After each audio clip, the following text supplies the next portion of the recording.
Bonsoir, c'est ce soir la grande finale du RTL 9 Poker Tour.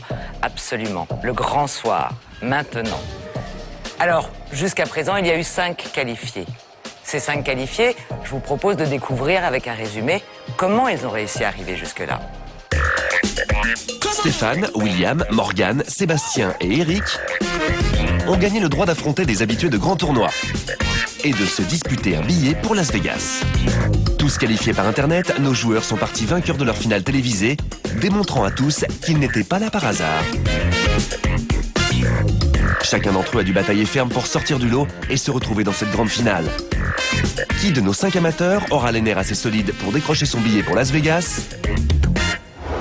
Depuis le début de cette aventure, vous savez que les 5 joueurs qui se sont qualifiés jusqu'à présent pour cette grande finale vont devoir affronter 4 invités, parmi lesquels quelques très grands joueurs de poker.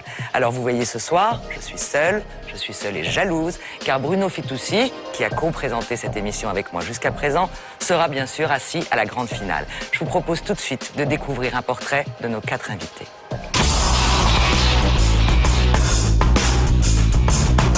Antoine Arnaud dirige la communication d'un grand groupe de luxe. Antoine a fini 5e des WSOP Europe de Londres en 2007. La même année, il finit 3e du Paris Open of Poker. Fabrice Soulier, élu meilleur joueur français en 2006. Fabrice a été 4 fois finaliste des WSOP. Cet ancien réalisateur de séries télé a déjà amassé plus d'1 million de dollars de gains en tournoi. Oriane Tesser dirige le Cercle Gaillon.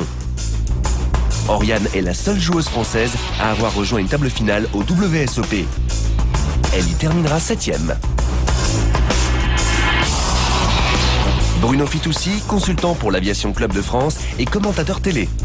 Bruno a été champion du monde du tête-à-tête en 2001, 2 fois finaliste au WSOP et termine second au Horse, l'un des tournois les plus relevés du circuit. Voilà, vous connaissez désormais le nom des 9 joueurs qui vont s'affronter pour cette grande finale. Je vais peut-être vous rappeler les règles de ce tournoi. C'est simple. 5 joueurs amateurs, 4 invités. Ça fait 9, mais il y a 2 tickets pour Las Vegas à gagner. Un pour chaque camp. Un pour les amateurs, un pour les invités. Vous allez immédiatement revoir des images, de si belles images de Las Vegas qui nous font tant rêver. Et puis juste après, immédiatement, vous retrouverez les 9 joueurs autour de cette table. À Las Vegas, la capitale du jeu, le poker est roi. Et pour tout joueur de poker, le rêve ultime est de participer au WSOP, les championnats du monde de poker. La compétition la plus relevée et aussi la plus prestigieuse. Affronter les meilleurs joueurs de la planète poker, tous les joueurs amateurs en rêvent, mais peu ont cette chance. Grâce au RTL 9 Poker Tour, l'un d'entre vous aura pourtant cette chance. Alors pour que le rêve devienne réalité, soyez le meilleur et à vous le WSOP à Las Vegas. Bonsoir, je suis ravie de vous retrouver pour cette finale, la grande finale des finales. Les 5 joueurs amateurs et les 4 joueurs professionnels. Et vous voyez Bruno Fitoussi sur votre écran, ce qui signifie qu'il n'est pas à côté de moi, puisqu'à côté de moi, aujourd'hui, c'est Jean-Bernard Beau qui va commenter cette partie. Jean-Bernard Beau qui est joueur de poker professionnel et responsable du poker à l'Aviation. Bonsoir Jean-Bernard. Bonsoir Caroline. On retrouve un Bruno qui parle beaucoup aujourd'hui là, sur ce premier coup pour asseoir sa notoriété vis-à-vis des joueurs et surtout des amateurs. C'est sympa. Normal, il cherche un peu à prendre le contrôle de la table. Passe. Voilà, William avec As-Dame, très belle main. En position. Ah, Bruno lui parle encore. Il va essayer. Voilà. Il va essayer de freiner le coup, ce qu'il a réussi. J'y croyais pas. J'ai cru qu'il allait me relancer un instant. Il faut rappeler qu'ils ont chacun 15 000 en jetons devant eux. Et avec 100-200 les blindes, qui leur laisse une bonne marge de manœuvre pour ce début de partie. C'est dur de passer là. Toi, tu vas rajouter ça, je suis sûr. Non? T'es pas obligé. Hein? Et il a eu ce qu'il voulait, a priori, hein, parce que le coup va pas être relancé, il va pouvoir voir le flop.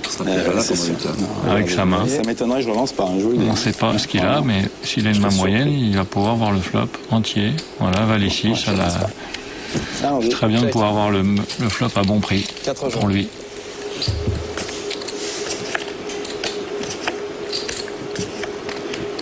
Donc ils sont 4 joueurs dans le coup. Et William a flopé 2 paires dame 7 avec un as, c'est-à-dire un très gros flop. D'accord. Check. Ah, Et il check le coup. Bruno a flopé son valet maintenant, il va sûrement faire un petit mot. 600. 600. Et oui, forcément, après ce tour de check... Il ne peut pas penser que quelqu'un a forcément une dame.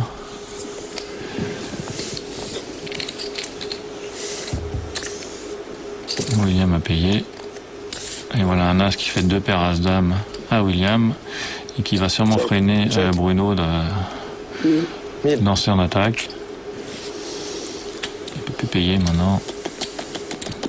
Il a 2 cartes au-dessus de son valet sur le flop. Bien sûr trop compliqué.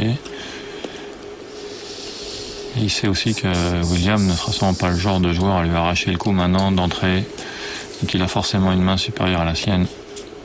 Oui, bien sûr, puisque... Eh oui, il pose la question. Il lui montre son valet, mais il est sûr de la réponse. 100%. Et voilà, ce premier coup, donc, gagné par William avec une belle main. Le bouton est chez Bruno. Ce sera donc à Oriane Tesser de parler en premier. Oriane, qui, je vous le rappelle, est la directrice du Cercle Gaillon à Paris.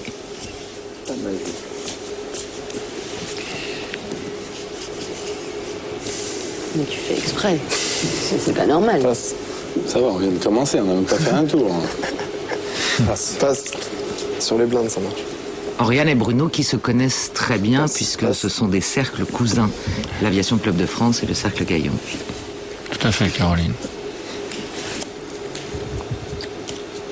Voilà notre camarade Stéphane, que Bruno avait surnommé le Pitbull. Il vient d'avoir une très grosse main, l'As-Roi. Il va relancer avec sûrement de 800, c'est-à-dire un relance standard d'un peu plus de 3 fois la grosse blinde. Aïe! Alors moi je dis pas aïe, c'est très beau. Oh là là, là, là. C'est pas beau quand on a As-Roi en main. C'est magnifique. C'est ce que rêve d'avoir tout joueur de poker dans cette position. Il est en position derrière quelqu'un qui a relancé avec 2 As. Là, le but, c'est d'essayer de rentabiliser au maximum cette main et essayer de jouer un tête-à-tête pour quand même éliminer des mains qui pourraient faire porter préjudice à Morgan. Morgan, qui est un joueur très discret, on l'a vu dans la finale qui lui a permis de se qualifier pour cette grande finale. Alors on va voir que va faire Pitbull. Donc il a été donc re-raisé une deuxième fois, ce qui indique une forte main. Une main minimum équivalente à la sienne. C'est vraiment le minimum. Il ne peut pas avoir fait ça avec As-Dame, donc c'est ou As-Roi ou une paire. Et dans le cas où c'est une paire de roi ou une paire d'As, ça va être désastreux pour Stéphane. Et dans le cas où c'est une paire en dessous, ils seront à 50-50 dans le coup, donc c'est un coup très compliqué à jouer, surtout dans la position de Stéphane. Mais il veut quand même voir le flop avec As-Roi, ce qui est tout à fait légitime. Check. Check. Et c'est le drame. Le drame se noue. Parce que là, il y a un tirage potentiel de couleur. Il y a un tirage, oui. Bon, il faut quelqu'un. Bon, attention. Là, et un tirage potentiel de quinte. Donc, là, Morgan fait une toute petite relance pour garder. Aïe, aïe, aïe, voilà l'accident. Voilà. Check. Stéphane a touché sa quinte ventrale avec le 10 de trèfle qui lui donne quinte max.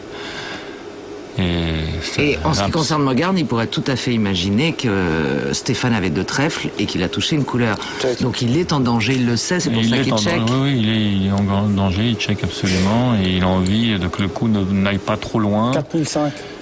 Peut-être pour payer une dernière relance, mais pas d'engager le coup à la 4e, ça pourrait lui risquer son tapis. Donc il fait un check pour faire un check call peut-être à la fin. Et là, je suis très triste pour Morgan, qui est en train de comprendre qu'il faudra un miracle pour qu'il n'y ait pas un roi en face. C'est pas évident, oui, il pourrait avoir un roi, mais peut-être qu'on peut imaginer aussi. Il y a tellement de mains qui vont le battre, mais c'est quand même très dur à ce niveau-là pour des joueurs amateurs de jeter 2 As comme ça. Et s'il y parvient, ça démontre quand même un certain niveau de jeu chez lui, indiscutable, parce qu'il faut quand même jeter 2 As, et il n'y a pas tant de joueurs que ça qui jettent 2 As, même si le flop Rappelons très qu'ils ont gagné problématique. beaucoup de qualifications pour arriver à cette table-là. Il Donc, s'agit ils ont battu beaucoup de monde. Il s'agit d'amateurs plus que confirmés sûrement à ce niveau-là de la compétition. Il réfléchit, il a... Oh, je le comprends tellement. Y a-t-il quelque chose de plus triste au poker que d'être Il doit obligé de regretter jeter deux d'avoir bêté si peu au flop. Il a bêté la moitié du pot et il a donc incité Stéphane à rester dans ce coup-là. C'est vrai qu'il n'a pas été très agressif. Il aurait pu essayer d'envoyer son Ah panier. bah il passe. Magnifique. Ouais. Très beau passe, très bien joué. Bravo, il va être fier. Enfin, fier et déçu en voyant l'émission, mais fier d'avoir passé finalement sa paire d'as. C'est Et pas déçu évident. de ne pas avoir envoyé sa boîte, peut-être. Bon, peut-être pas la boîte, mais une relance plus conséquente. Le bouton est chez Stéphane, ou le pitbull, donc c'est Bruno qui va être under the gun, le premier de parole. Et les blindes sont passées à 200-400. Attention, il n'y a rien qui t'a à l'œil. Je sais bien. Notre croupière Céline travaille au Cercle Gaillon. Voilà pourquoi Bruno lui fait cette remarque. À 7 dépareillés. Under the gun. Que va faire Bruno? C'est compliqué là de prendre le... Il décide de relancer. Pas simple, là, avec beaucoup de gens à parler derrière. Passe. De continuer sûrement à être actif sur la table. Ah, Dame Roi chez Antoine, qu'on n'a pas vu beaucoup pour le moment. Antoine est très discret pour le moment. Je crois qu'il doit avoir une stratégie un petit peu d'attente. C'est un joueur qui joue relativement serré, mais qui saura sûrement varier aussi au bon moment. Là, il décide de coller. Alors, Oriane vient de faire un petit commentaire sur Antoine qu'elle a appelé la barre de fer. Ouais, voilà. C'est le surnom qu'on donne aux gens qui jouent très serré, en général avec de très bonnes cartes. C'est vrai. Voilà ce qu'elle sous-entend, qu'Antoine a forcément du jeu s'il est rentré dans ce coup. On va voir si elle a raison ou pas. En tout cas, elle s'est retirée, mais c'est vrai qu'elle avait de vilaines cartes. Je l'ai dit. William qui colle avec Roi 8, là, c'est pas très compréhensible, là. Et ça a été attaqué juste après Et Stéphane les avec blindes. Roi 5. C'est un peu surprenant Oui, là, ce coup. Ils veulent tous jouer contre Bruno, je pense. Ils veulent le sortir. Ah, et Morgane, qui après la paire d'as de tout à l'heure, a une paire de 9. Mais il peut plus relancer maintenant parce qu'il y a beaucoup de monde dans le coup. Enfin, il pourrait relancer, mais c'est assez compliqué ce coup parce que beaucoup de gens sont engagés. On ne sait pas trop s'il n'y a pas quelqu'un d'embusqué quelque part avec une grosse main. Donc on va être un peu attentif. Bruno ne pensait pas avoir autant de suiveurs en ayant attaqué si tôt dans le coup. Alors Bruno, dans la position irlandaise, je rappelle, premier à parler une fois le flop retourné. Je la connais maintenant, je la réexplique à chaque fois, je suis fier. Donc 5 joueurs dans le coup. Oui, puis avec des jeux... Check. Suivre une relance avec Roi 5 dépareillé, c'est...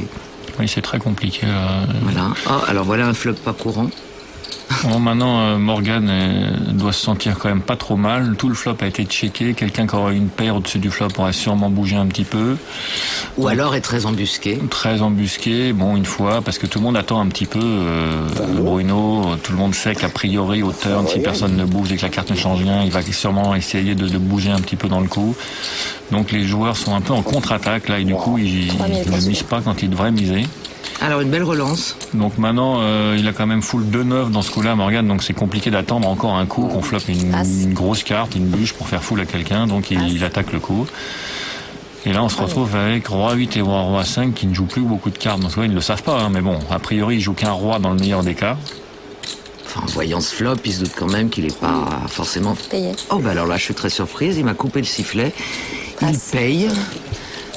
Stéphane, plus sage, se couche. William joue un petit peu à l'envers. Tout à l'heure, il a pas relancé les As-Dame pré-flop. Là, il paye un coup compliqué. Il est battu même par un As. Bon, là, maintenant, ça devient compliqué. Là, c'est vraiment un coup... c'est un coup de champion du monde de coller ce coup-là et quelqu'un n'est pas un As, quoi. Au minimum un As. Donc, c'est très compliqué pour lui. Morgane fait tapis, logiquement. Et William n'a plus payé. N'a rien, donc il va passer, logiquement. J'ai un 7, je pense que j'aurais passé. 300-600 les blindes et le bouton est chez Antoine. Et donc ce sera à William de parler en premier. Ça discute un peu à la table. Jouer sur ce coup. Oui, Bruno nous parle d'un coup qui s'est passé un peu plus tôt dans la partie et manifestement qui lui a posé un petit peu de problème. Passe. Notre pitbull national, 3 et 6. Chasse. Pas terrible, va passer. Fabrice, qu'on n'a pas beaucoup vu pour l'instant. Ah, paire de 6. Il va sûrement décider de bouger un petit peu. Fabrice Soulier, qui est un joueur professionnel de poker également. Je te voyais sur le 10, mais... Très bon joueur Absolument. et très séduisant. Ouais, absolument. Voilà, c'est dit. Passe. Et c'est un ami par ailleurs, donc je peux vous confirmer que c'est un très bon joueur et qui joue depuis, on va dire, très longtemps et qui fait des gros résultats. Alors là, il se passe quelque chose de très triste pour Fabrice qu'il ne peut pas savoir, mais on a déjà vu défiler tous les autres 6, puisque là, Sébastien a As-6 de pique, et Pitbull a jeté, je crois, 3 et 6. Donc on peut être sûr ouh là là. qu'il ne trouvera pas son 6. Voilà. Ce qui n'est pas le cas d'Oriane, qui a une main monstrueuse avec 2 dames. Dans une bonne configade, Oriane qui relance 2 petites blindes, donc qui annonce a priori un gros jeu, même un jeu fait a priori, donc ça va être très compliqué dans la logique de payer ce coup-là. Fabrice réfléchit à pas trop jouer depuis le début. Il a la position sur Oriane au cas où il colle, il va parler après au flop, donc il a un petit avantage de position, mais il n'a pas beaucoup de jetons et c'est quand même compliqué de rajouter 2000 et quelques chips sur ce coup. Oriane très décontractée, on la comprend. Ah oui, avec 2 dames. 2 dames, on se sent bien. Oui. Quand, Il décide de payer, donc là, c'est très compliqué. Il est fort probable que Oriane va a priori continuer à attaquer le flop. Si elle a relancé pré-flop dans cette position, elle a sûrement une main. 2 joueurs. Il faudra que Fabrice trouve son 6 et il ne pourra pas le trouver puisqu'il n'y a plus de 6 du tout en circulation. Alors un très beau flop pour Oriane, bien sûr, puisque 7, 9 Voilà. et valet. C'est facile Mais pour nous, deux quand on cœurs. voit les cartes, c'est facile, mais bon. Bien sûr. Maintenant, et puis peut-être se dit-il que si elle check, il pourra peut-être lui arracher le coup, c'est la As-Roi et qu'elle n'a pas trouvé son flop, mais a priori elle a une grosse main faite, elle continue à attaquer le coup, et là c'est plus du tout possible pour Fabrice de continuer à jouer ce coup. Et Fabrice qui Là, regarde il réfléchit pour la forme, mais bon. Oriane pour essayer de déceler. Ouais, il sait déjà qu'il va passer, il réfléchit quand même pour la forme, il sait très bien qu'il voit pas trop Oriane attaquer avec As-Roi dans cette position chère, ça peut se faire, mais continuer à attaquer le coup, ce serait très bien joué de la part d'Oriane, mais bon. Ça va donc être très compliqué pour lui, il va donc abandonner la main, ce qui est logique. Oriane qui a trouvé une très bonne config là. Très bonne. Tu peux même pas savoir à quel point il me tarde. Relancer avec 2 dames derrière, c'est voir vraiment... des mains à la télé qui On en rêve. les 2 fois où t'as relancé là. Ah ouais. Nous voilà un peu plus tard dans la partie. Les blindes sont désormais de 500 et 1000. Et par la magie du différé, le bouton est à nouveau chez Antoine. Et la parole toujours chez William. Je pense qu'il n'a pas dit son dernier mot sur le map limit rebuy. Oui. As. Il va tenter un petit aller-retour Pour rapide. mon boulot, c'est la plus mauvaise période. Ouais, j'imagine. Fabrice a arboré une magnifique casquette. Passe. Passe. Oui, la casquette est plus jolie que sa main, hélas. Ouais. Il faut quand même un peu de cartes, il a pas beaucoup de jeux, le pauvre. Oui, mais là, on peut pas dire que Bruno est une main fantastique non plus. Non, là c'était un concours de poubelle pour l'instant, il n'y a pas grand chose. Passe. Peut-être que les belles cartes sont chez Antoine. Un 10, un valet. Bon. Largement suffisant pour faire un petit move au bouton, il est juste avec les blindes dans le coup. Il est obligé normalement de 2500 bouger un pour petit faire. peu. Il y a quand même 1005 de blindes à prendre, mais ça commence à devenir intéressant les blindes. Ah, il y a encore une rencontre, Oriane, décidément. Non seulement à du jeu, mais dans des configurations où quelqu'un la relance avant, donc dans des... Toujours très agréable. Voilà, elle va pas prendre de risques, elle va pas essayer de garder Antoine dans le coup, elle va se contenter des blindes et de la relance d'Antoine au bouton, et elle fait tapis. Ce qui est pas mal joué, elle minimise au maximum les risques dans ce cas-là. Est-ce que c'est pas excessif quand même? Passe. Oui, mais c'est un peu excessif. De l'autre côté, elle fait, si Antoine avait un as quelque chose, elle va le faire passer dans ce coup-là et elle va prendre sans aucun risque Tu veux vraiment qu'il paye la relance et les blindes. Bon, en tout cas, Et elle deux dit, dames. et là, par contre, elle dit qu'il voudrait vraiment qu'il paye, mais en fait, si elle voulait vraiment ça, elle aurait peut-être fait moins cher, je pense. Il pouvait avoir la petite. Gros plan sur Fabrice Soulier, très concentré. Où la pile de jetons devant Bruno a nettement diminué. Oui, il n'a pas l'air d'avoir beaucoup de jetons. Il va être obligé très rapidement de prendre une décision d'aller au tapis pour essayer de prendre les blindes. 1005 de blindes, c'est quand même assez conséquent pour lui. Voilà, il a As-9, c'est peut-être le bon moment. Qu'est-ce qu'il va faire? Deux personnes ont passé devant lui. Voilà, il se décide, il fait tapis. Évidemment, il espère ne pas rencontrer une grosse main, et au cas où il joue contre une petite paire, il est encore à 50-50. Il a envie de jouer ce coup-là, il a envie de doubler là maintenant parce qu'il n'a pas... Voilà une petite paire. Oui, il peut payer avec ce jeu de 4, avec le tapis qu'il a, c'est tout à fait payable. Mais c'est Bruno qui a relancé avec son tapis. Et donc... Il a je sais pas combien à mettre exactement, 5000 quelque chose. Il décide de passer. Bon, il n'a pas mis d'argent dans le coup et il y a encore des joueurs à parler derrière lui. Il décide de passer. Donc Oriane passe aussi également. Qu'est-ce que nous montre Eric? 4 et 3 va jeter aussi. Eric qui avait été un excellent concurrent avec beaucoup de chance dans sa partie qui l'a qualifié pour cette finale et qu'on n'a pas beaucoup vu pour le moment. Oui, il est très discret, il joue un peu en attente, je pense. Le Pitbull n'a pas vu ses cartes encore. Qu'est-ce qu'il va nous montrer? C'est le dernier à parler. Aïe, aïe, aïe. Bon, nous avons notre rencontre et Bruno est mal en point, très mal en point dans ce coup-là parce qu'il joue que pour un 9 ou 4 trèfles ou peut-être un partage hypothétique qui est annoncé à 5% ici sur votre écran. Allez. Un effort. Il faut oui, un gros effort. Il faut un gros effort sur ce coup-là. Alors. Bon, alors pour l'instant... C'est pas un mauvais flop pour Bruno, parce que maintenant il joue le 10 pour partager en plus. Le 10 pour partager, c'est pas négligeable vu l'écart entre ses deux mains. Allez. Oula. Le 3 qui change rien, sinon qui rajoute un 3 en plus pour partager. Donc 3-3, 3-10 et 3-9. 3 de cœur. 3-9 pour gagner et 6 cartes pour partager pour Bruno. Allez. D'ailleurs, Bruno est en train d'appeler un 3 de cœur ou un 3 de carreau. Et non, c'est un roi de carreau. Et là, c'en est fini pour Bruno King Fitoussi qui sort ici. Pas plus vraiment de se défendre, c'est difficile pour les pros, ils doivent prendre des initiatives, bouger beaucoup et c'est pas simple pour eux. À tout à l'heure. Vraiment pas. Et notre courtois Bruno. C'est une ironie du sort, c'est Bruno qui sort en premier. Il faut jouer, il faut prendre sa chance et essayer de gagner. Et puis après, ça marche, on gagne des coups, on se donne la chance d'arriver jusqu'au bout. Et puis quand ça marche pas, eh ben on sort. Mais c'est vrai que dans les tournois, d'une manière générale, j'ai assez peu l'occasion de sauter au milieu du tournoi. En général, c'est ou bien je sors au début parce que ça n'a pas voulu fonctionner, ou bien je sors en table de finale. Donc non, il s'est rien passé spécial. J'ai pas eu de main, j'ai pas eu d'opportunité. Ça s'est juste mal passé. Sur le coup, je saute. Je prends ma chance. Je sais que je vais pas être payé facilement. Je sais que les gens vont pas mettre les 6000 environ de jetons que j'ai avec rien. Et donc il faut qu'ils aient une paire au moins moyenne, As-Roi, éventuellement As-Dame pour me payer.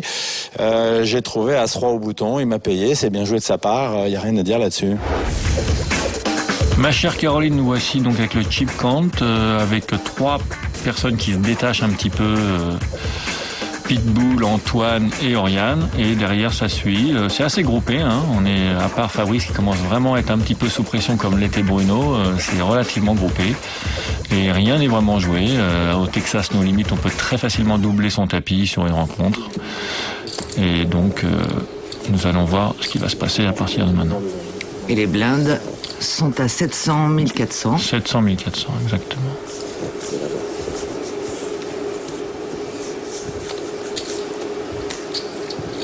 Passe. Alors voilà, As-9 de cœur chez Eric. Qui a été assez discret, qui décide de relancer. Pour l'instant, qu'on n'a pas beaucoup vu. Et c'est un joueur très méthodique. À mon avis, il avait peut-être une stratégie d'attente dans cette partie, de voir un petit peu ce qui se passait. Il s'est pas trop mis en avant. Je pense que l'élimination de Bruno en a soulagé plus d'un. Et maintenant, les joueurs vont peut-être un petit peu se mettre un peu plus en avant, jouer plus de coups. Je rappelle que ce qui est important pour partir à Las Vegas, ça n'est pas d'éliminer forcément les joueurs professionnels, c'est d'être le meilleur joueur amateur. Exactement. Et on gagne son ticket pour Las Vegas. C'est important de le rappeler à nos téléspectateurs. Et donc Eric a relancé avec As-9. Et une paire de 4 chez Fabrice. Ça va poser beaucoup de problèmes chez les autres joueurs qui n'ont quasiment pas vu Eric relancer un coup depuis le début. Donc effectivement, c'est ce qu'a dû se dire Fabrice qui a acheté 2-4, qui n'a pas voulu jouer ce coup-là parce que, on va dire, Eric est une maison sérieuse pour l'instant. Alors que va faire Sébastien avec une paire de 2? Pareil, paire de 2 dans le même cas que Fabrice. Paire de 2 contre une personne qui joue pas beaucoup de coups et qui se met à relancer. On doit se sentir un petit peu light. Sébastien passe d'ailleurs. Antoine, roi, valet, 2 carreaux. Qui est donc de petites blindes, je crois. Qui n'a pas la position, mais qui a une main satisfaisante et qui a surtout un tapis supérieur à celui d'Eric. Très embêté. C'est un joueur sérieux, Antoine. C'est pas le roi du bluff, visiblement. C'est pas un joueur fantasque, mais je pense que c'est un joueur qui est capable de s'adapter et qui, pour l'instant, est assez aussi attentiste et qui attend un peu de voir un peu ce qui se passe. En tout cas, il dégage une grande concentration. Très serein. Ouh. Oh là là, brol en 9, alors là, c'est... Aïe, aïe, aïe, oh là là, alors là, il se passe quelque chose, là. Bah, il check, il essaye de l'attraper, c'est bien joué. Il se passe quelque chose, il check avant son tour, là, c'est très grave ce qui vient de se passer. Eric check, alors que c'est pas à lui de parler, il check, j'espère qu'il le fait pas volontairement, mais il induit énormément Antoine en erreur, parce que maintenant Antoine pense qu'Eric n'a rien dans ce coup-là, donc il est tenté d'arracher le coup, puisqu'il n'est pas du tout évident qu'Eric ait un 9, auquel cas... avec Roi Valet, on peut très bien arracher ce coup-là et Eric devrait passer puisqu'il a a priori checké. Mais il a checké avec Broland avant son tour. Donc là, il y a un vrai problème qui se pose. Qu'est-ce qu'on fait dans ces cas-là? Alors là, il doit, et en plus, il réfléchit pour coller. Donc là, Antoine pense vraiment être devant dans ce coup-là, ou pense vraiment qu'il va passer, puisqu'il avait checké le flop. Et il décide de payer, évidemment, forcément, parce qu'il a Broland. Mais là, le coup, très, très problématique. Mais cela dit, c'était pas parfois quand on a le meilleur jeu, qu'on a l'impression d'avoir le meilleur jeu, là, c'est catastrophique ce qui se passe. Parce qu'il y a le valet qui alors là, maintenant, il vient le valet qui va donc... C'est 2 paires valet 9 pour Antoine. Qui va donc obliger Antoine à continuer son move, parce que maintenant il a flopé 2 paires, il était en semi-bluff, maintenant il a trouvé 2 paires, il pense encore maintenant vraiment être devant. Ça m'emmerde un peu. Alors Antoine a fait tapis, et Eric colle maintenant évidemment avec Broland 9, et en plus il dit que ça l'embête un petit peu, donc là, oh là là, donc Antoine comprend pas du tout ce qui se passe, comment... Bon, oui, lui, il le reprend, il dit que ça l'embête un peu.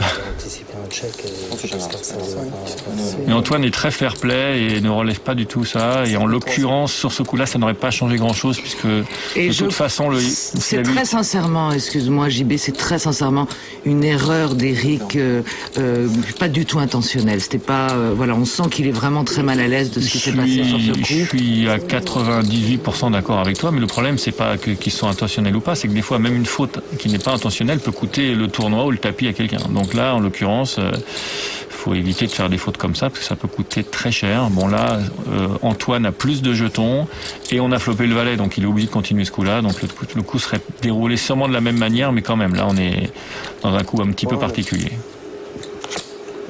Bon petit flop, ça, non? C'est mignon, J'ai pas beaucoup joué, il fallait bien que ça arrive à un moment donné. Toujours 700 400 pour les blindes. Toujours 8 joueurs à table.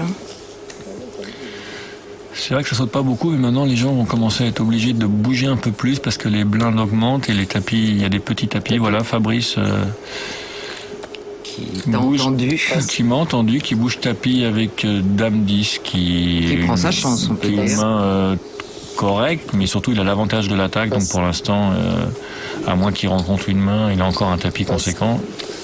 Alors est-ce que c'est une technique? Je vois qu'il a fait son tapis et qu'immédiatement après il a enfilé sa casquette.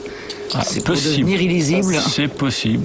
Je ne connais pas cette technique, c'est peut-être une nouvelle qui vient d'arriver. Alors pour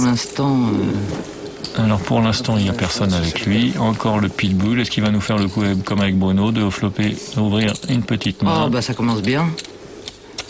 Roi 8. Roi Non, 8 de carreau. Roi 8, ça va être insuffisant pour payer à peu près 7-8 000 de jetons qu'on voit à droite. Il y a beaucoup. Il demande à compter quand même.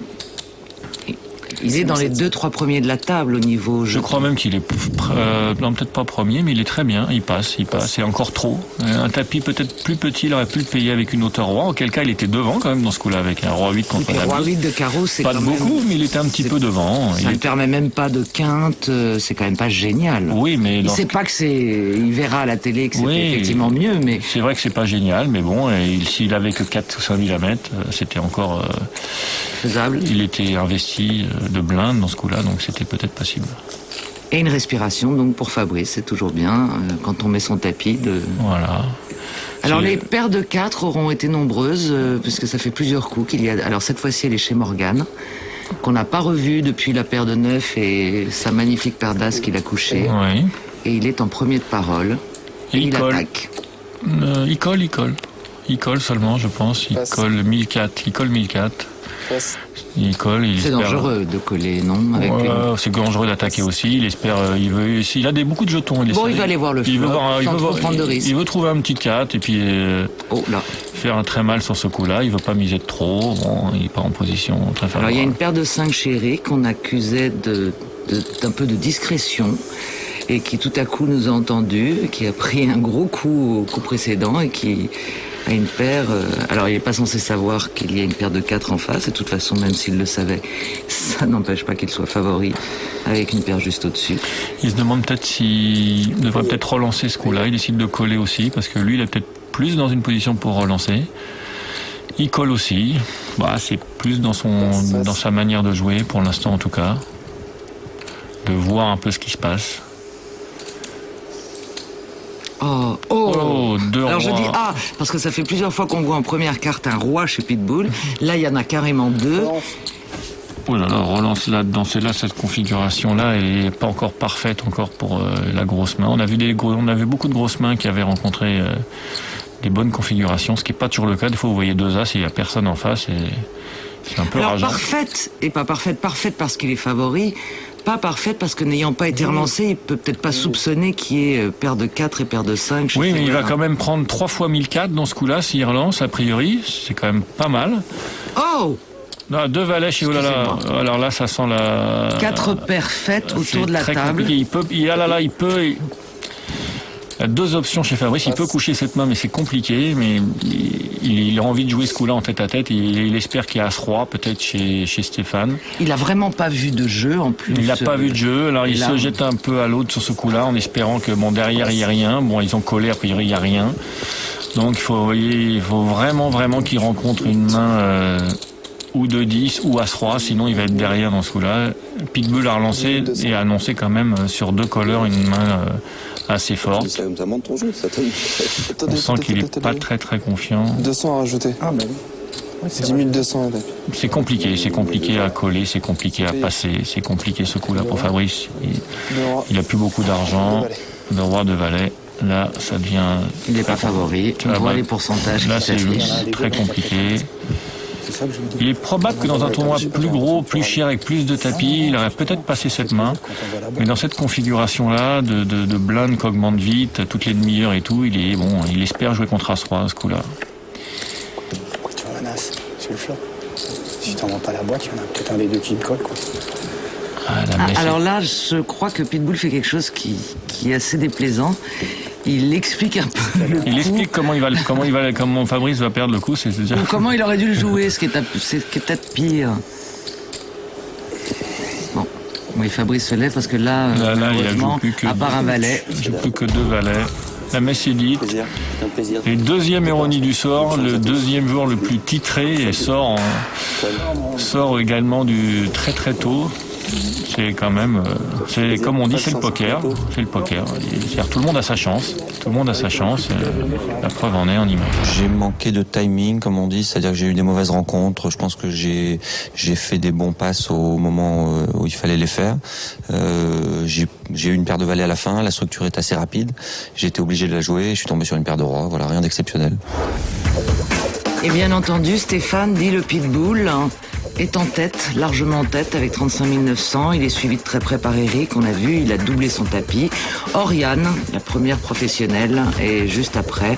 Et en tout petit, en dernier, Antoine, avec 6 400. Il est en difficulté. On va voir comment ça va se dérouler.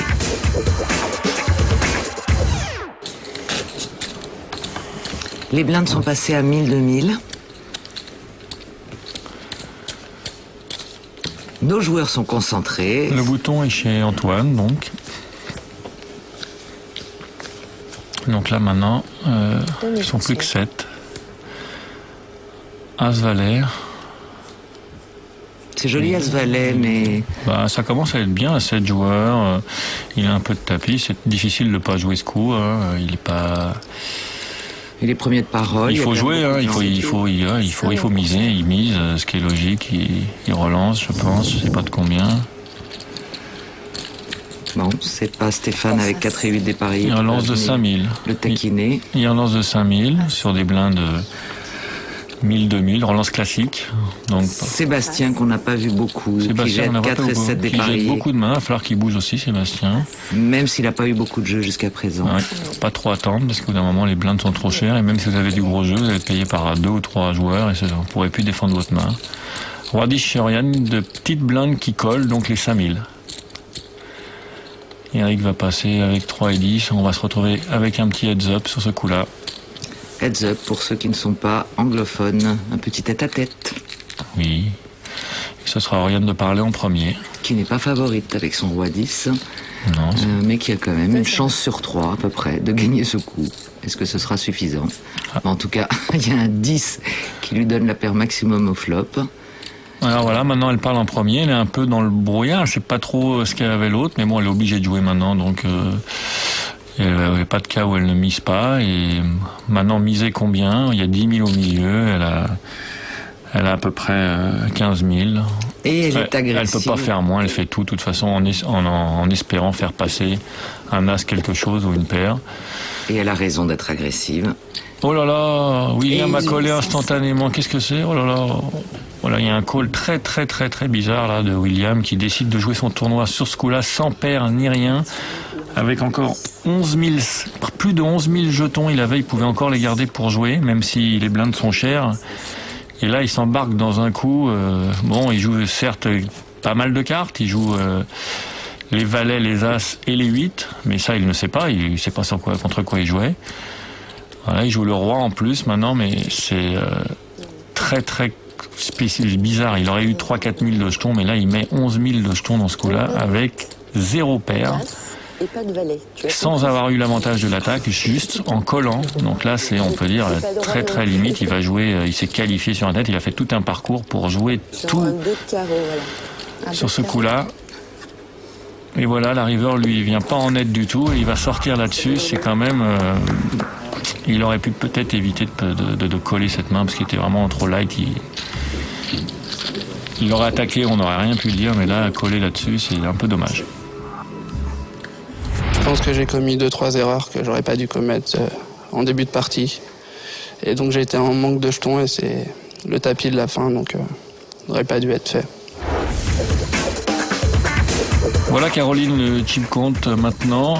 Suite à l'élimination de William, Oriane a pris la tête avec 39 000 de jetons, suivi de très près par Stéphane.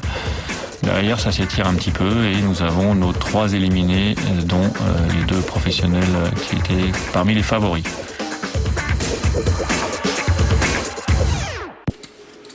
On retrouve nos 6 joueurs, ils se sont rapprochés. C'est à Stéphane de parler en premier. Et les blindes sont toujours de 1000 et 2000. Voilà, il y a des très petits tapis chez certains de nos joueurs à table. Donc il va falloir bouger, les blindes augmentent. Les risques aussi. Passe. Il va falloir choisir vraiment son coup maintenant parce qu'on pourra pas trop, pour les petits tapis, jouer le coup en 2 temps. Il va falloir... on va plus trop voir de flop maintenant à ce stade de la compétition. Oh, quelle petite relance pour valet dame de carreau qui est somme toute pas une main si fantastique. Tout à fait, Caroline, c'est une relance qui est très dangereuse. Il double la blinde seulement et là, par rapport aux blindes, il faut faire tapis maintenant pour Morgan parce que il lui reste pas grand-chose derrière pour jouer le coup et 4000, vouloir garder des gens dans ce coup-là avec cette main, c'est quand même très risqué. Il a quand même 3000 à prendre de blinde. Il a peut-être pu faire une relance plus chère, voire même à tapis, a priori. Alors, au poker, la punition est immédiate. Il est collé parce que maintenant... oui. Et puis, il va y avoir la cote pour la grosse blinde qui va peut-être rajouter aussi sûrement. Non, elle ne rajoute pas. Elle aurait pu rajouter 2000 pour prendre 12 000. Donc là... Dame roi dépareillé chez Oriane. Voilà, le coup est dangereux. C'est terrible, ils ont la dame en commun, donc on imagine que... Oriane aurait passé sur le tapis, il aurait ramassé tranquillement les blindes. Il faut prendre des risques dans ce coup-là. Il fallait prendre des risques. La relance est très très light. Il a joué comme s'il avait 2 as ou 2 rois. Et voilà, maintenant... Même si je rappelle que je l'avais trouvé personnellement très peu agressif avec sa paire d'as au flop plus tôt dans cette partie. C'est peut-être son problème parce qu'il a des qualités. Il manque peut-être un tout petit peu d'agressivité. Oui, comme beaucoup de joueurs amateurs, c'est ce qui manque. Et là, oui, personne n'a essayé de voler le coup. Alors qu'il y avait quand même pas mal d'opportunités au flop, au turn. Donc, a priori, les deux joueurs ont 2 grosses cartes. C'est ce que doivent se dire l'un et l'autre. Et ça aurait été, voilà, Oriane prend l'initiative parce qu'elle pense que si elle check, elle va peut-être perdre le coup. Que Morgan doit avoir un as, elle va perdre le coup. Que si Morgan avait une paire, il aurait attaqué le flop. Donc a priori, il a un as quelque chose ou 2 grosses cartes. Donc elle sait qu'il peut pas payer. En plus, il a pas beaucoup de jetons. Donc si jamais il peut pas payer 100 paires et jouer son tournoi là-dessus, c'est très bien vu de la part d'Oriane. C'est très bien joué ce bluff. Morgan ne peut absolument rien faire. Dans ce coup, même avec un as, il sera obligé de jeter. Et je rappelle donc ma fierté de ce beau coup fait par Oriane. La seule femme au final est toujours là.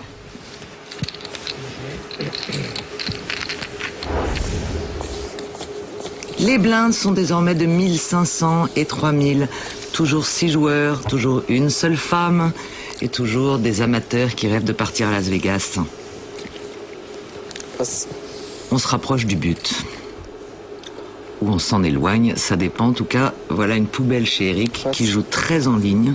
C'est-à-dire qu'il ne prend pas de risque quand il n'a pas un jeu solide. Et on le comprend. L'enjeu est quand même très élevé. On arrive au stade de la compétition où il y a beaucoup de joueurs qui vont attendre que certains joueurs sautent et donc peut-être passer des mains avec lesquelles ils auraient joué d'habitude. Tapis. Voilà. Morgan donc maintenant prend sa chance. Il est au bouton, il a une main tout à fait correcte. Ah, évidemment. C'est une mauvaise rencontre. On a eu plein de mauvaises rencontres comme ça. Aujourd'hui, il y a quelques personnes qui se sont mis à tapis. Alors attention, là, il y a un coup. Ça dépend. Très très intéressant. C'est peut-être un des premiers coups où l'on voit Sébastien. Il faut absolument que Sébastien fasse... il faut absolument que Sébastien fasse tapis. Là, il fait une erreur. Il colle seulement. Il invite Antoine derrière à peut-être rajouter. Et à rester dans ce coup-là, c'est une erreur, on va dire, d'amateur. Encore une fois, là, il peut pas. Il doit absolument écarter pour jouer un tête-à-tête avec Morgan. Il colle ce coup seulement. Il donne la cote à Antoine pour rajouter qu'il a beaucoup de jetons et qui va maintenant jouer contre 2 personnes quasiment à tapis. Il va pour voir 5 cartes. Ça vaut le coup et regardez, je suis toujours fasciné par la façon dont les joueurs disposent leurs jetons devant eux, parfois en une seule pile, peut-être pour la rendre plus impressionnante, parfois en plusieurs piles par couleur. Chacun... Ça doit s'expliquer en psychanalyse. Peut-être. En tout cas, là, il y a eu une faute chez Sébastien qui, j'espère, ne va pas lui coûter son tournoi.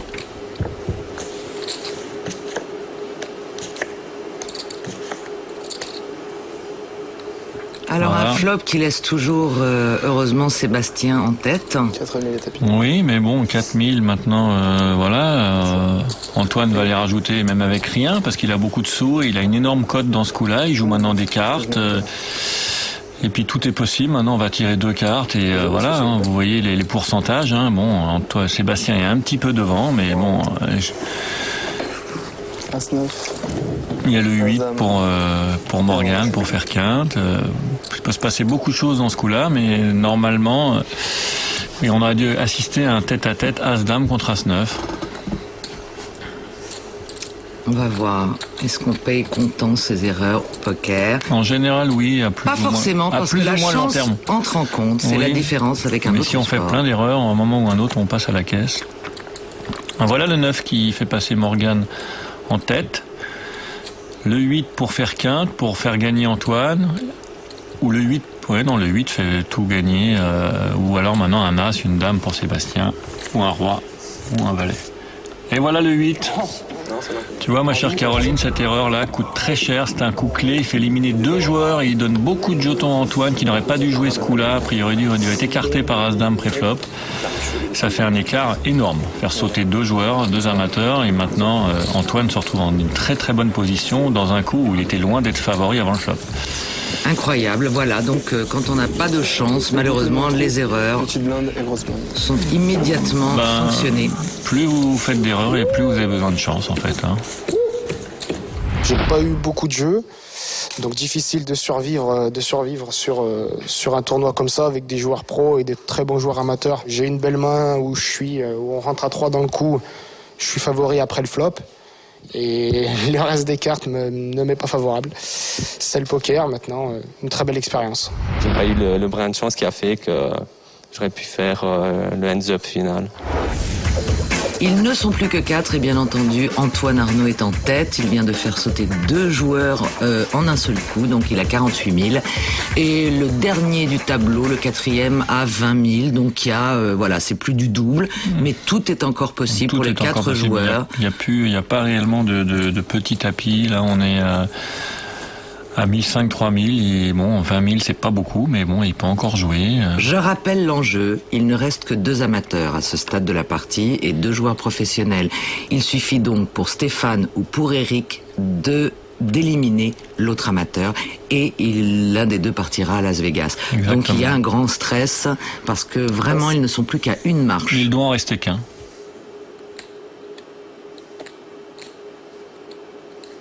Donc c'est Antoine qui a valet dame de carreau là qui est au bouton, donc qui va sûrement relancer. 7000. 7000. Il a quelques jetons devant lui, on peut dire.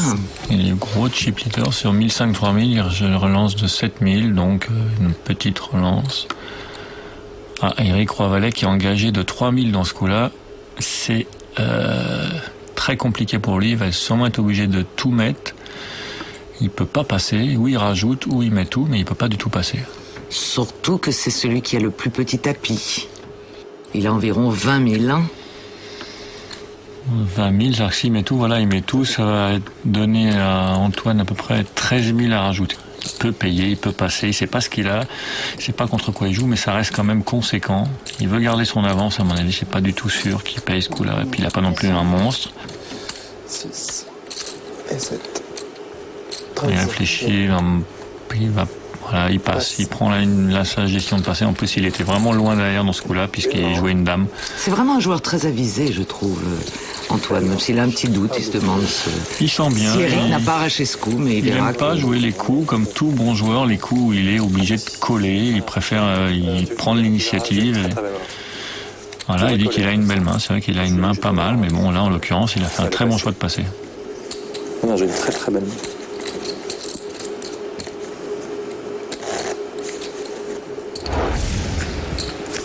Toujours 4 joueurs, le bouton est chez Oriane. 4000. Et les blindes viennent de passer à 2000, 4000. Passe. Ils sont concentrés, c'est serré. Les enjeux sont importants. Eric avec 10 valets de petites blindes. Relance. Ils sont en tête à tête. Il ne joue que contre la grosse blinde. 10 000 pour suivre. Et là maintenant les relances sont très très grosses. Et on va découvrir le jeu de Stéphane, notre pitbull préféré. Qui a donc 6000 à mettre avec son gros tapis. Ce sera, il peut... c'est un peu juste peut-être, mais... C'est pas une main fabuleuse, dame 9. Non, c'est pas une main fabuleuse, puis on risque de partir au-devant de problèmes, mais bon, il a quand même 6000 à mettre pour beaucoup, plus de 20 000. 2 joueurs. Alors, qui va sortir vainqueur de cet affrontement? Il n'y a aucun joueur à tapis, donc pas de drame pour l'instant. Un flop qui n'apporte rien à personne, mais qui reste toujours favorable à Stéphane, puisqu'il a dame 9. Ouais. On attend impatiemment qu'une 4e carte, celle qu'on appelle The Turn, se retourne. Check. Et il n'y en a aucun qui essaye d'arracher le coup, puisqu'il check. Maintenant, ça va peut-être bouger sur l'As, puisqu'il y a une relance pré-flop payée, donc a priori, on peut supposer que l'un d'entre eux a un As. Et c'est Eric Stéphane check. qui va faire croire qu'il a un gros As. 11 000. Et Effectivement, voilà. Caroline, quelle clairvoyance, c'est tout à fait ça. Stéphane profite de l'occasion. Il sait qu'Eric n'a a priori pas d'As sur ce coup et il profite de l'occasion pour prendre ce gros pot.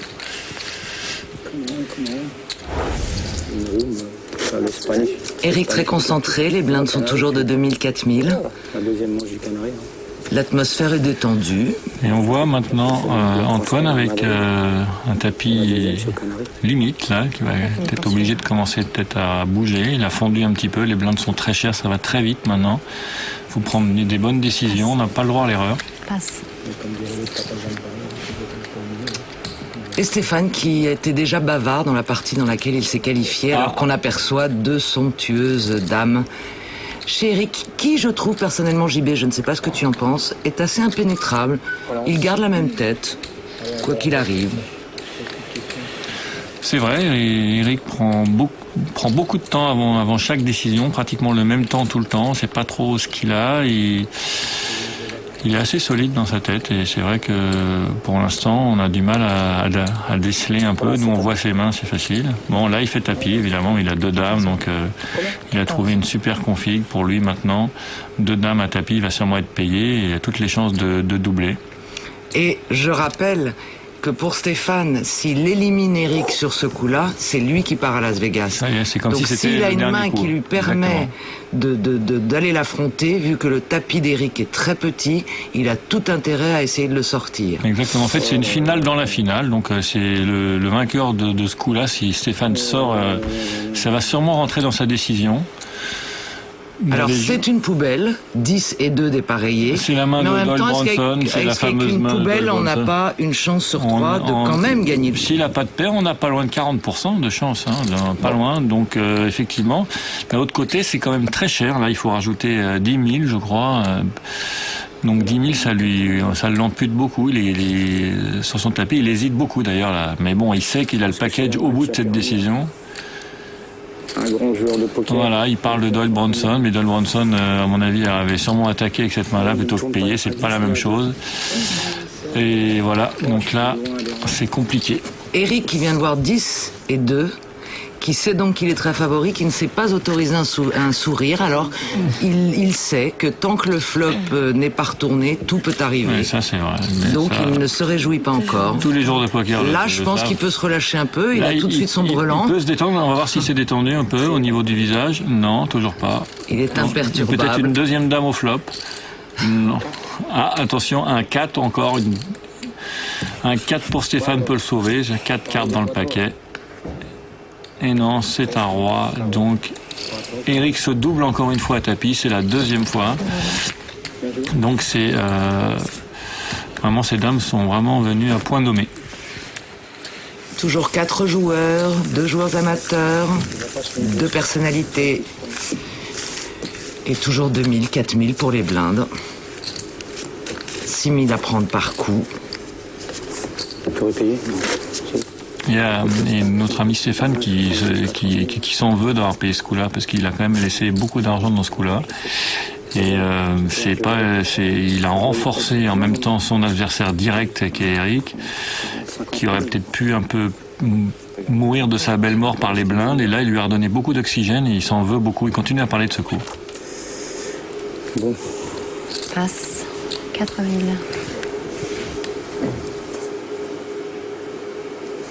Et voilà, comme par hasard, maintenant, Eric profite de ce petit rush et trouve 2-10 maintenant et va relancer, évidemment, a priori, le coup à tapis.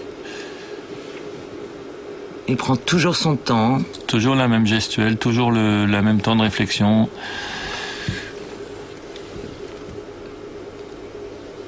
Il ne se laisse pas aller à l'euphorie, il a raison. Il garde sa concentration, c'est important. Il est revenu dans la partie et il voit bien que son rush est là. Il faut savoir que dans la partie qui lui a permis de se qualifier, il a bien joué, mais il a eu beaucoup de chance. Il a eu des très très beaux jeux. Et peut-être que là, c'est un rush dont il doit absolument profiter pour éliminer son adversaire. Celui qui lui barre la route pour Las Vegas.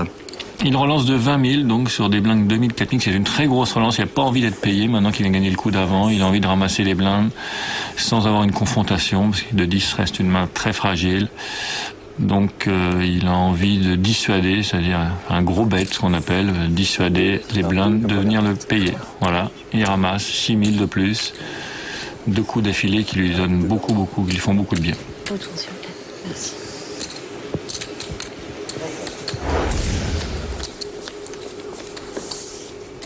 Stéphane, très concentré, les blindes sont de 3 000, 6 000. C'est important d'essayer de les ramasser, en tout cas de ne pas gaspiller ces jetons, surtout si on a un tapis qui est un peu serré. 7 et 8 de pique, chez notre pitbull préféré.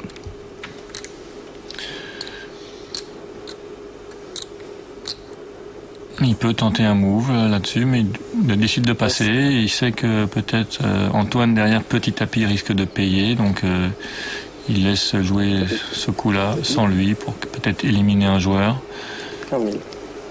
Et Antoine prend sa chance, comme tu viens de le dire. Un petit tapis, roi 9 dépareillé, mais ils ne sont plus que 4. Un as chez Eric, là, il a 9000 à rajouter. C'est quasiment impossible de ne pas payer. Pour lui, il est attaqué au bouton par un petit tapis, il a un as, il est peut-être devant, a priori devant, même s'il joue contre 2 grosses cartes. Il va sûrement payer ce coup-là, a priori c'est ce qu'il devrait faire. Il saute pas du tout s'il perd ce coup. Mais je rappelle qu'il n'a pas non plus de raison de s'affaiblir, parce que l'élimination d'Antoine par Eric ne permettrait pas à Eric d'accéder à Las Vegas. Donc c'est important qu'il élimine Stéphane, je le rappelle. C'est vrai, Caroline, c'est vrai, mais il se rapproche, il élimine quand même un joueur. Bien sûr. Et il paye. Et ils sont 2 sur ce coup. Antoine est à tapis. Est-ce qu'Antoine va rester dans cette partie, cette finale? Est-ce qu'on va perdre encore une personnalité? Eh bien, on va le savoir dans quelques instants. Il suffit que les cartes du flop se retournent. Voilà. Eric réfléchit. Valet 10-2, eh bien As-5 est toujours devant et il y a un tirage quinte. Antoine joue effectivement, Caroline une dame en plus. Ah, ça y est, Antoine a flopé sa paire de rois, donc Eric ne joue que pour un as maintenant. Ou une dame. Eh bien, Antoine est sauvé par ce roi, cette belle paire de rois, qui lui permet de rester dans la partie. Il faut un peu de chance sur les coups comme ça, tirer tête à tête à fond comme ça, comme on dit. Il faut vraiment un peu de chance pour s'en sortir sur des coups qui sont souvent pas loin de 50-50. C'est ce qui vous fait survivre dans un tournoi. Et c'est capital de passer ces coups-là. Et on voit qu'Eric sourit largement, même s'il a perdu le coup, alors qu'on le voit souvent très sobre et très concentré. Là, il a l'air content qu'Antoine reste dans la partie. C'est un joueur fair-play aussi. On a vraiment des joueurs très agréables dans cette finale.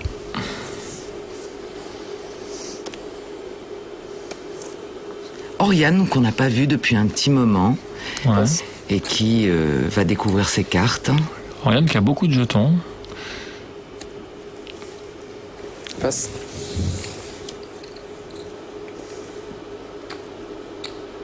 Et Eric qui a beaucoup de jeux depuis quelques tours maintenant. Tapis. Et qui a pris moins de temps pour réfléchir que les coups précédents. Ouais.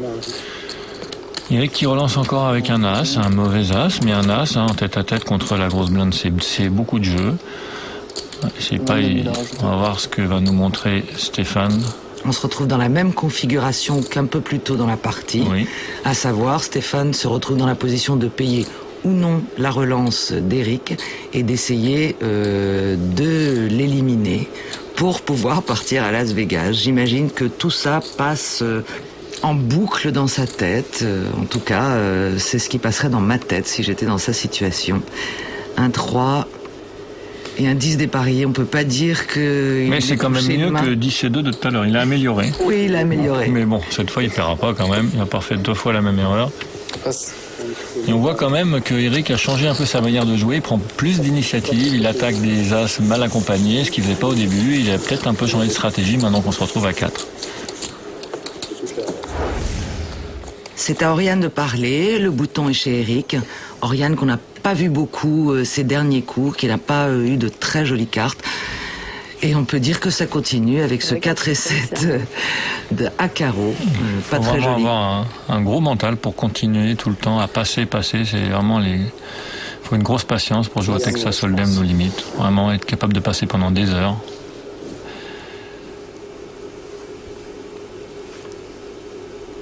Ah, le jeu s'est décalé. D'Eric, il est passé chez Stéphane avec As et 9.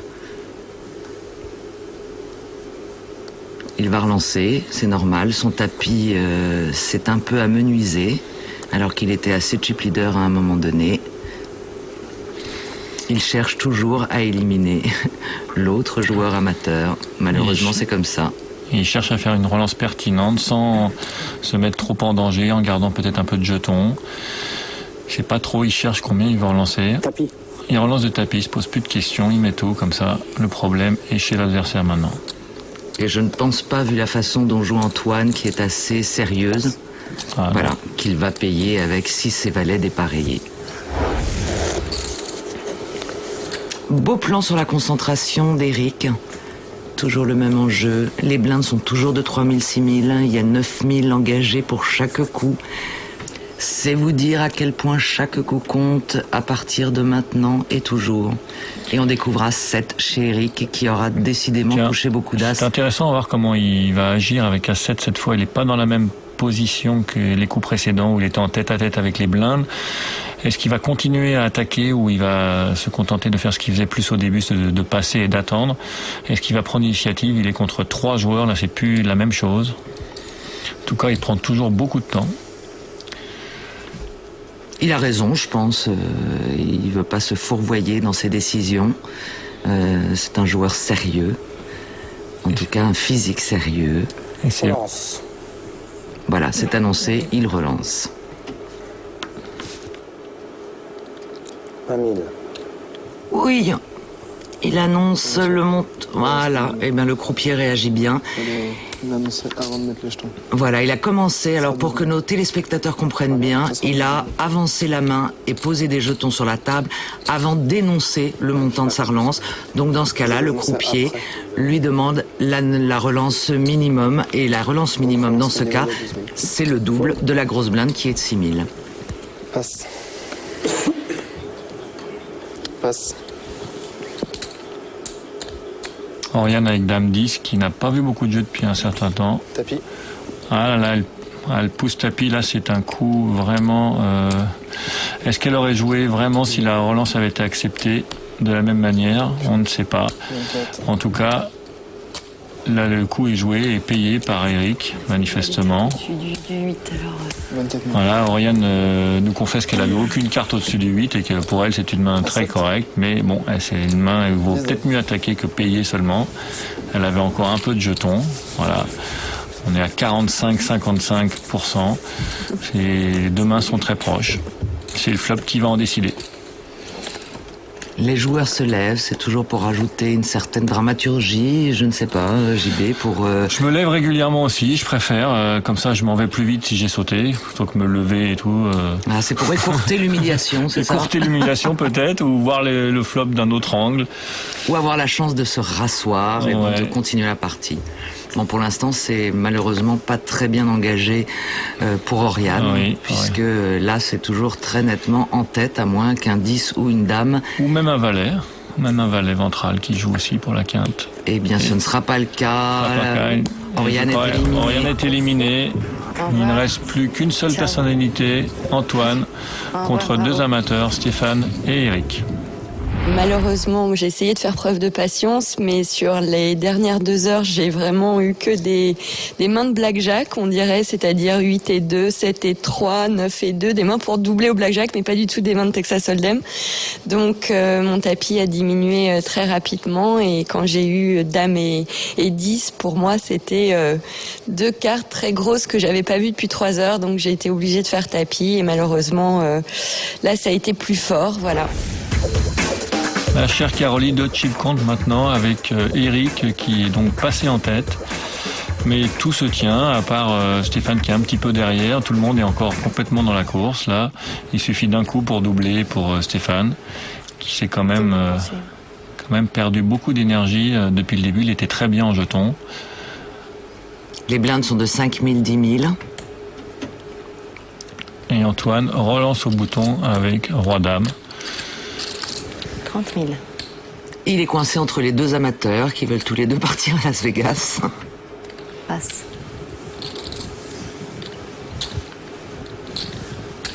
Est-ce que Stéphane va payer?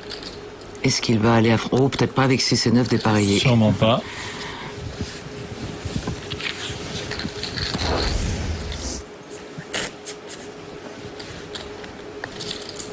Et là, on remarque que Stéphane n'a presque plus de jetons. Il a perdu beaucoup de blindes. Là, c'est dans quelques tours. Au prix à 15 000 le tour, ça va très vite si vous jouez pas un coup. Et il est maintenant sous pression. Et c'est à Antoine de parler. Antoine avec un très beau tapis qui revient de très loin. On se rappelle, il y a quelques coups, un minuscule tapis et voilà. C'est ça, les joies du poker. Et là, excuse-moi Caroline, mais il a collé 10 000 avec une main relativement moyenne parce qu'il sait que Stéphane, de toute façon, n'a plus beaucoup d'argent derrière. Il est donc prêt à rajouter les quelques 5-6 000 qui restent à Stéphane pour jouer ce coup-là et pour peut-être l'éliminer.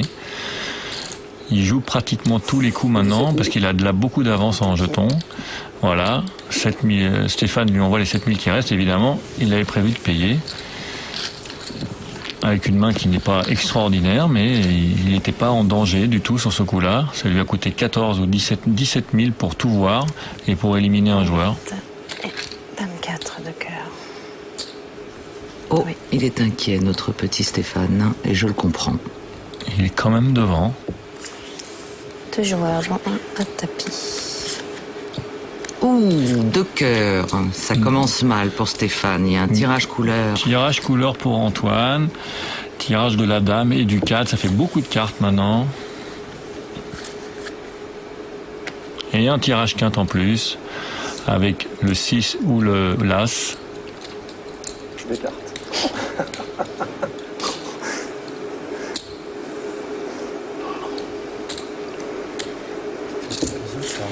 Et ce suspense incroyable. Et voilà le cœur qui donne floche à Antoine et qui élimine Stéphane. Et le pire cœur, parce que c'est un roi, donc quand il aperçoit le cas, il peut se réjouir, et malheureusement, c'est accompagné d'un cœur. Quelle tristesse. J'étais bien en jeton et pendant plus d'1 heure, j'ai vu mon stack fondre, littéralement, rien pu faire. J'ai rien pu faire. Mais sinon, c'est vrai que je suis super content d'être arrivé jusque-là. Nous avons notre tête-à-tête. Antoine est très en avance avec 94 000 jetons, soit plus du double d'Éric. Et je vous rappelle qu'Éric est donc sélectionné. C'est lui qui gagne la place et le package pour Las Vegas, puisqu'il est le premier amateur maintenant, quoi qu'il arrive. C'est vrai, Caroline, et on peut considérer que maintenant le jeu va s'ouvrir davantage. Puisque les jeux sont un peu... La messe est dite, on va dire que Éric est sûr de partir, donc qu'il termine premier ou deuxième ne changera rien pour lui.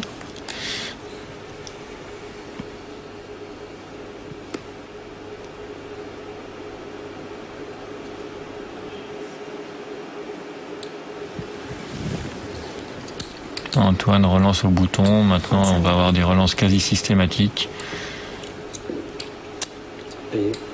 Voilà, Éric paye avec Roi 7, c'est pas du tout le type de main avec laquelle il aurait payé avant. La pression est retombée, incontestablement. Il reste 1000 Il reste 1000. Je crois que c'est 31 000 chacun, 30 000 chacun. Il reste 1000, on va pas ouvrir les cartes, parce qu'il reste encore 1000. Je suis pas sûr.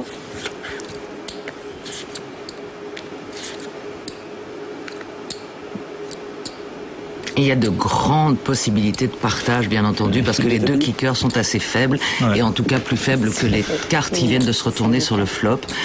Donc il y a de grandes chances qu'ils partagent et que ce tête-à-tête se continue au-delà de ce simple coup, et tant mieux. Tout à fait. On va donc ouvrir le jeu. Roi 5 contre Roi 7.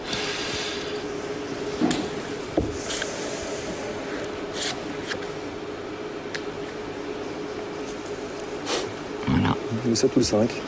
Voilà, le 7 ou le 5, ou ce sera... Voilà le 8, donc 2 paires, dame 8 avec un roi, pour les 2 joueurs qui partagent ce coup. Vous avez vu mon jeu maintenant? Oh, je me doute bien de toute façon depuis. Je me doute qu'on va pas y passer la nuit. Hein. Bon, et puis là,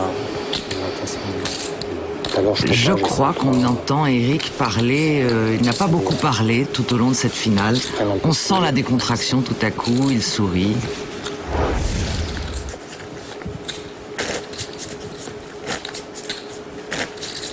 Toujours 5 000, 10 000, les blindes, toujours les grosses piles de jetons chez Antoine, les petites piles chez Eric. Et on vous rappelle que la petite blinde est au bouton en tête à tête et ça va être donc à elle de parler en premier, c'est-à-dire à Antoine.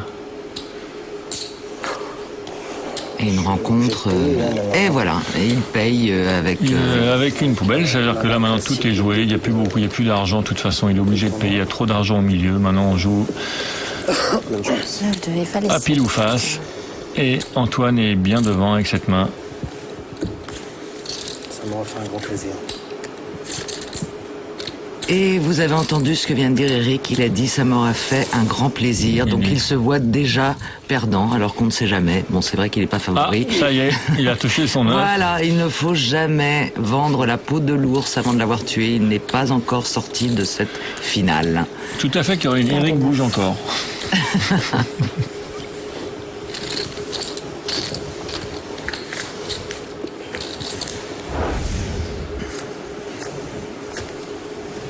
Le tête-à-tête continue. Valet 6 dépareillé chez notre bon Eric. Que va-t-il faire avec cette main? Eh ben, il nous le montre. Tout de suite, il la jette. Et les blindes étant toujours de 5 000, 10 000, sans même regarder ses cartes, Antoine vient de ramasser 15 000. Et oui, c'est ça, l'avantage des blindes très élevées quand on peut les gagner sans rien faire. Quand on a un gros tapis comme le sien, effectivement, Eric doit choisir son coup, parce que ce sera le dernier s'il le rate, et Antoine a évidemment beaucoup de coups d'avance. Donc c'est à Eric de prendre la bonne décision. Tapis. Vous avez vu, Caroline, que là, il a uniquement vu le valet, il a fait tapis avec, et il n'a pas attendu de voir la deuxième carte. Eh oui, on est en tête à tête. Un valet, il a vu une bûche, il a envoyé tapis, et Eric colle évidemment avec son roi, qui est pas une mauvaise main en tête à tête dans cette configuration-là. Pas une mauvaise main, il est même favori pour le moment. Va-t-il doubler son tapis? Est-ce que ce tête à tête va s'éterniser, ou bien est-ce que c'est la fin et le dernier coup de cette finale? On a vu très souvent des gros revirements de situation dans ce genre de cas-là, où le petit tapis revenait et finissait par gagner. Ça arrive. Alors, 2-6 un as, qui laisse toujours l'avantage à notre ami Eric. Espérons qu'on change un peu. Le suspense serait bien entretenu, ce serait un peu comme à Roland-Garros. Eric va donc se doubler, a priori, encore une fois. À moins que... Et non. À moins que... C'est fini, Antoine vient de faire une paire de 7 à la dernière carte. À la river. La fameuse river. C'était un beau tête-à-tête, voilà. C'en est fini de cette grande finale qui est donc gagnée par Antoine Arnaud, très beau joueur. Très fair play, il a su varier, il a su baisser la tête au début quand c'était cher, il a su prendre sa chance et devenir très agressif sur la fin. C'est vraiment une partie parfaite pour lui. Il a joué vraiment très juste et il mérite vraiment amplement cette victoire. Je dirais que moi, aujourd'hui, il m'a rien manqué, si ce n'est peut-être les cartes. Malgré tout, parce que j'ai pas eu tant de mains que ça, mais en revanche, j'ai fait preuve d'énormément de patience et j'avais bâti une stratégie qui consistait à éviter de rencontrer les amateurs et à laisser faire les pros et essayer de passer entre les gouttes. Les amateurs étaient d'excellents amateurs. Je dois reconnaître que c'était assez impressionnant et avec une structure pareille, c'était même assez difficile de les jouer et de les contrer. Donc non, je m'y attendais pas du tout. Je suis très fier d'être le premier gagnant. Je pense que vous l'avez constaté, j'ai eu certains coups de chance assez scandaleux, mais bon, il faut savoir en profiter. Et je pense que j'ai été aussi assez patient pendant la plupart du début du tournoi. Donc voilà, je suis très très content.